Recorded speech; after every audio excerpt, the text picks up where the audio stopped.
Halo semuanya, perkenalkan kami dari kelompok Eleonora bersama dengan rekan saya, Eleonora 1946009, yang kedua ada Shiva 1946021, yang ketiga ada Wiwi 1946023, dan dengan saya sendiri, Sherin 1946045. Di mata kuliah Manajemen Sumber Daya Manusia ini, kami akan mempresentasikan hasil kerja kami mengenai serikat pekerja.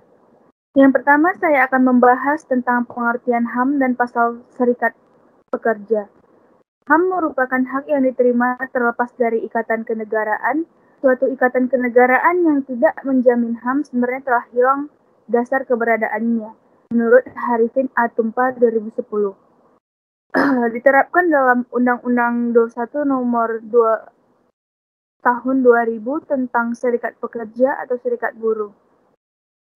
Serikat pekerja atau serikat buruh ini ialah organisasi buruh yang bergabung bersama untuk mencapai tujuan umum di bidang seperti upah, jam, dan kondisi kerja. Melalui kepemimpinannya dan serikat pekerja bertawar-menawar dengan menjanjikan atas nama anggota serikat dan merundingkan kontrak buruh dengan majikan. Selanjutnya akan dijelaskan oleh Shiva.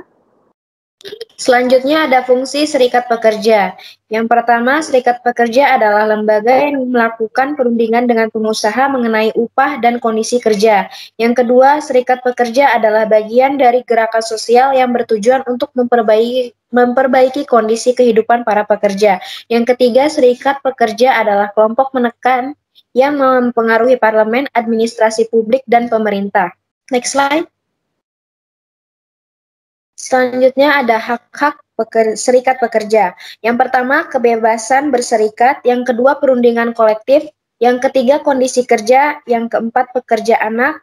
Yang kelima, perlindungan pekerja perempuan. Yang keenam, jam kerja. Yang ketujuh, inspeksi buruh. Yang kedelapan, keamanan sosial. Dan yang terakhir, keselamatan dan kesehatan. Selanjutnya akan dijelaskan oleh Eleonora. Terima kasih. Globalisasi menyebabkan kesejahteraan semakin susah. Globalisasi menempatkan persaingan langsung antara orang-orang asing. Persaingan ini dapat menciptakan perlombaan menuju kehancuran yang menyangkut standar buruh dan lingkungan. Perlindungan sosial sulit untuk dibiayai. Secara sistematik meniadakan biaya untuk lingkungan dan sosial. Dasar Perjanjian Kerja Bersama atau dasar PKB. 1. Hubungan industrial Pancasila berpandangan bahwa antara pekerja dan pengusaha terdapat hubungan yang bersifat kekeluargaan dan gotong royong. 2. Mereka bebas melakukan perundingan dan memuat perjanjian asal saja, tetapi memperhatikan kepentingan yang lebih luas, yaitu masyarakat, bangsa, dan negara. 3. Dibuat melalui musyawarah untuk mufakat, tidak melalui kekuatan tawar-menawar, tetapi yang diperlukan sifat yang keterbukaan, kejujuran, dan pemahaman terhadap kepentingan semua pihak. Kehadiran serikat pekerja atau serikat buruh dalam rangka meningkatkan kerjasama dan tanggung jawab bersama. 4. Hasilnya adalah suatu kesepakatan yang merupakan titik optimal yang bisa dicapai menurut kondisi yang ada, dengan memperhatikan kepentingan semua pihak, menurut Asri Wijayanti. Selanjutnya akan dijelaskan oleh Wiwi. Selanjutnya ada upaya serikat pekerja. Upaya serikat pekerja ini pertama membuat perjanjian kerja bersama dengan pengusaha. Kedua, mewakili pekerjaan atau buruh dalam menyelesaikan perselisihan industrial. Ketiga, mewakili pekerja atau buruh dalam lembaga ketenagakerjaan. Keempat, membentuk lembaga atau melakukan kegiatan yang berkaitan dengan usaha peningkatan kesejahteraan pekerja atau buruh. Yang kelima, melakukan kegiatan lainnya di bidang ketenagakerjaan yang tidak bertentangan dengan peraturan perundang-undangan yang berlaku. Next slide. Sekian presentasi dari kami. Apabila ada salah, kami minta maaf dan terima kasih.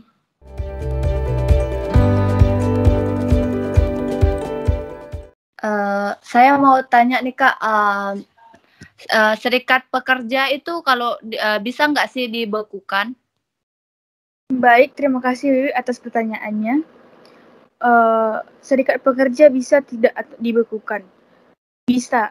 Alasannya karena menurut Undang-Undang 21 tahun 2000, apabila memang serikat pekerja hanya saja pro kepada perusahaan, terkadang dalam pengambilan keputusan tidak melibatkan anggota, dan keadaan seperti ini membuat para anggota dari serikat pekerja keberatan.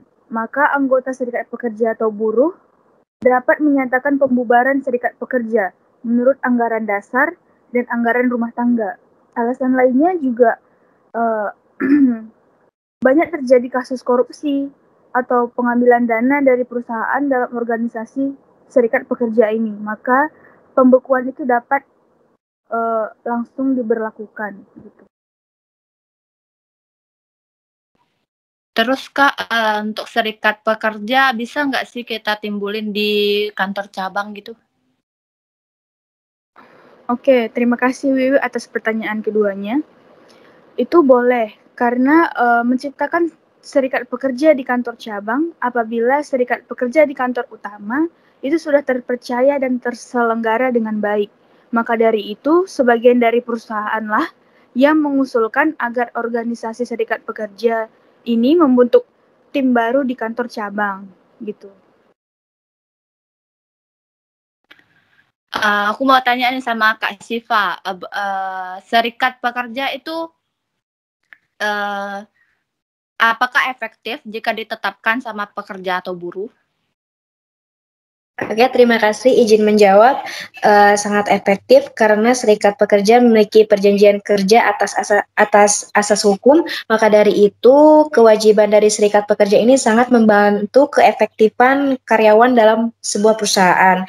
Adapun kewajibannya sebagai berikut: yang pertama, melindungi dan membela anggota dari pelanggaran hak-hak dan memperjuangkan kepentingannya. Yang kedua, memperjuangkan peningkatan kesejahteraan anggota dan keluarganya, dan yang terakhir mempertanggungjawabkan kegiatan organisasi kepada anggota sesuai anggaran dasar dan atau anggaran rumah tangga. Terima kasih. Saya ingin bertanya kepada Syifa, kenapa di serikat pekerja ada PKB? Terima kasih. Coba diulang, Ellen, pertanyaannya. Kenapa di serikat pekerja ada PKB? Oke, izin menjawab.